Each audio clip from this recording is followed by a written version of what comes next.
Their lesson was going quite well until Cornelia Fort was buzzed by an airplane. The shadow actually went over the top of her. Young Miss Cornelia Fort thought it was one of those hotshot Army pilots buzzing her airplane. She got infuriated, was going to report him until she saw other airplanes with the rising sun symbol on the side of the fuselage. It was the beginning of the attack on Pearl Harbor. Not an airplane like this one, but this exact airplane was there that day.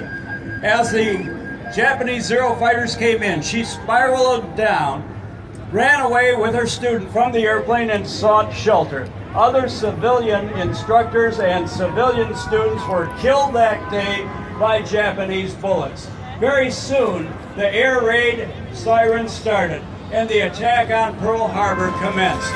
This airplane, not one like it, but this particular airplane was the first one in Hawaii to take bullets from an enemy fighter. We are recreating history. Greg Anders is the owner of the airplane now. It is a cover airplane from this month's issue of Sport Aviation, a tribute article to that. Now, here comes the reenactment of that attack on Pearl Harbor. This is what Cornelia Fort saw as she headed down and knew that it was finished for the day. Her student said to her, "Does that mean I can't solo today?" She said, "Buster, you're not going to solo as a civilian for a long time. It appears that we are at war." The Imperial Japanese Navy launched 183 fighters and bombers from Japan's first air fleet towards Pearl Harbor. So confident are the attackers of total surprise that they call out. The successful raid flashed back to the fleet, Tora, Tora, Tora, Tiger, Tiger, Tiger.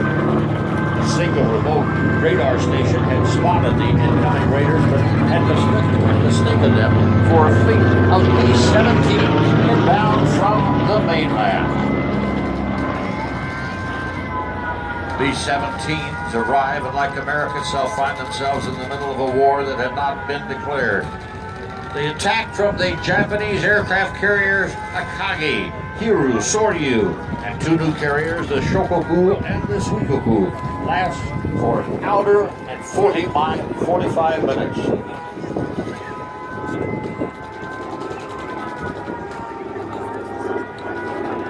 For the first bombs to begin to fall, Army Air Corps pilots Kenneth Taylor and George Welch were just returning tonight on the down. They raced to their small airfield on the northwestern coast of the island, jumped in their P-40s, which were fueled and armed for aerial combat practice. They took them off and found themselves in the middle of the real thing.